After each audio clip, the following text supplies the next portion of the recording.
तो स्वागत है दोस्तों आपका हमारे इस नए यूट्यूब चैनल पर। जैसा कि दोस्तों आपको पता है कि हमारे जो जैसा कि दोस्तों आप जानते हैं कि मेरा ये जो चैनल है ये हमारे यूपीपीसीएस से संबंधित टॉपिक्स की चर्चा करता है। तो आइए दोस्तों, आज हम लेकर आए हैं आपके लिए उत्तर का विशाल मैदान।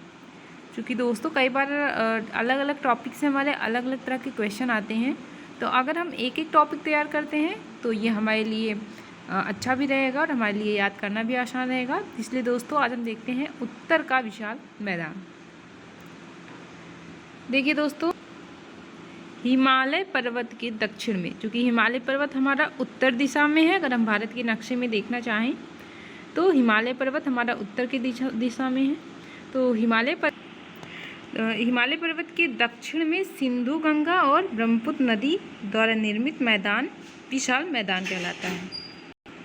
हिमालय पर्वत हमारा उत्तर में दिशा में है और उसी के दक्षिण में सिंधु गंगा और ब्रह्मपुत्र नदी द्वारा निर्मित मैदान विशाल मैदान कहलाता है। देखिए हमारे मैदान में कौन कौन से हैं। एक सिंधु गंगा जो कि शायद उत्तर की तरफ अधिकांश भाग है इसका, और ब्रह्मपुत्र नदी जो कि पूर्व की तरफ है, जो अरुणाचल प्रदेश नागालैंड इसकी तरफ है। देखते हैं हम, अगर हम सिंधु गंगा और ब्रह्मपुत्र नदी इन दोनों को मिला करके संपूर्ण विशाल मैदान की लंबाई की बात करें तो इसकी लंबाई, इसका कुल क्षेत्रफल 7 लाख स्क्वायर किलोमीटर है। कितना है दोस्तों? 7 लाख स्क्वायर किलोमीटर। अगर हम इसकी पूर्व से पश्चिम की लंबाई की बात करें तो 3200 किलोमीटर है। हालांकि दोस्तों इसका क्षेत्रफल अधिक है और पूर्व से पश्चिम की ओर जो इसकी लंबाई है वो कम है, 3200 किलोमीटर ही है। हालांकि चौड़ाई इसकी उससे भी कम है, 100 से 150 किलोमीटर। इसका मतलब क्षेत्रफल अधिक है और लंबाई उससे भी कम और चौड़ाई उससे भी कहीं अधिक कम है। देखिए दोस्तों, अगर हम इसकी गुणवत्ता की बात करें तो समृद्ध मृदा आवरण, पानी की पर्याप्त उपलब्धता है यहाँ पर। समृद्ध मृदा आवरण का अर्थात है यहाँ पे जो मृदा पाई जाती है उसमें उर्वरा शक्ति अधिक मात्रा में होती है, अत्यधिक उपजाऊ होती है वो, अब उपजाऊपन उसमें अधिक होता है। पानी की पर्याप्त उपलब्धता होती है, यहाँ पर सूखे की स्थिति उत्पन्न नहीं होती है। यहाँ पर समय समय पे, अधिकांश समय पे बाढ़ें भी आती हैं और पानी की पर्याप्त उपलब्धता है। एवं अनुकूल जलवायु, अनुकूल जलवायु का अर्थ है कि यहाँ पर ना अधिक गर्मी पड़ती है और ना ही अधिक ठंडी पड़ती है। जिस तरह की हमारे पश्चिमी भारत में बहुत अधिक गर्मी पड़ती है और उत्तरी भारत में बहुत अधिक ठंडी पड़ती है, तो यहाँ पे जो मौसम होता है वो अनुकूल जलवायु होता है यहाँ पर, जिसके कारण कृषि की दृष्टि से यह भारत का अत्यधिक उपजाऊ मैदान है। इसलिए यह सघन जनसंख्या वाला भौगोलिक क्षेत्र भी है। देखिए जहाँ पे मिट्टी की उर्वरता अधिक होगी, जहाँ पे जलवायु अच्छी होगी, जहाँ पे अनुकूल वातावरण, अनुकूल पर्यावरण होगा, वहाँ पे मैदानी जनसंख्या भी अधिक होगी। तो ऐसा यहाँ पे है। अब हम देखते हैं कि उत्तर के विशाल मैदान का विभाजन। हम उत्तर के विशाल मैदान का विभाजन देखिए, अब चूँकि हमने जाना कि उत्तर का विशाल मैदान 2 प्रकार के क्षेत्रों में आता है, जिसमें सिंधु गंगा और ब्रह्मपुत्र नदी का क्षेत्र शामिल है। इसके अंतर्गत ही संपूर्ण हमारा उत्तर का विशाल मैदान आता है। लेकिन अगर हम उत्तर के विशाल मैदान का विभाजन करें तो हम इसे निम्नलिखित 6 भागों में विभक्त कर सकते हैं। इसे मुख्यतः कितने भागों में विभाजित किया जाता है?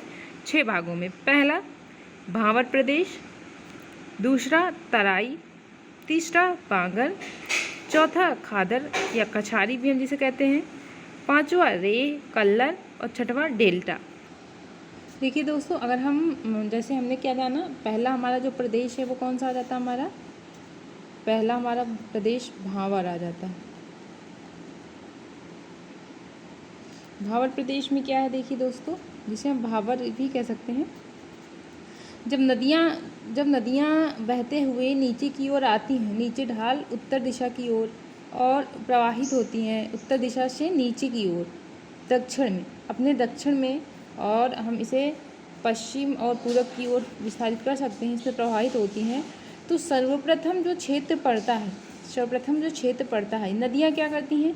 अपने साथ बहुत सारे कंकड़, पत्थर, इन सबको अपरदित करते हुए, लेते हुए आती हैं। तो सर्वप्रथम जब नदियाँ इन मैदानी क्षेत्रों में पहुँचती हैं तो वो इन कंकड़ों और पत्थरों को वहीं पर निक्षेपित कर देती हैं। शुरुआत में जिस तो शुरुआत के जिस भाग में नदियाँ अपने कंकड़ और पत्थरों को निक्षेपित कर देती हैं वही प्रदेश हमारा भावर प्रदेश कहलाता है। वही प्रदेश दोस्तों हमारा क्या कहलाता है? भावर प्रदेश। अब जैसे कि आपके दिमाग में एक, आपकी माइंड में एक स्ट्रक्चर बन गया होगा कि किस प्रकार नदियाँ बहती हुई आती हैं और सर्वप्रथम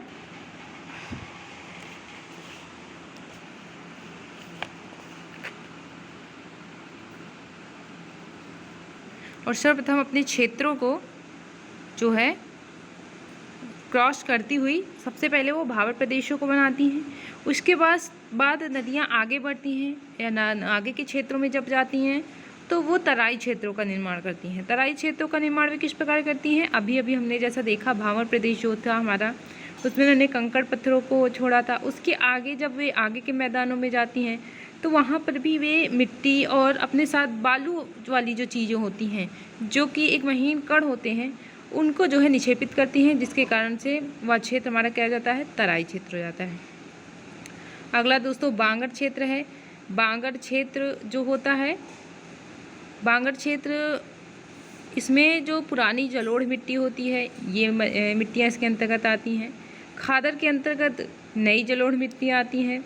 उसके बाद रेह आता है, उसके बाद डेल्टाई प्रदेश आते हैं। देखिए दोस्तों, अब हम चूँकि ये सारी चीज़ें भावर, तराई, बांगर, खादर, रेह, डेल्टा, इन चीज़ों का अगर आप विस्तार से वर्णन चाहते हैं तो हमारे नेक्स्ट वीडियो का वेट करें।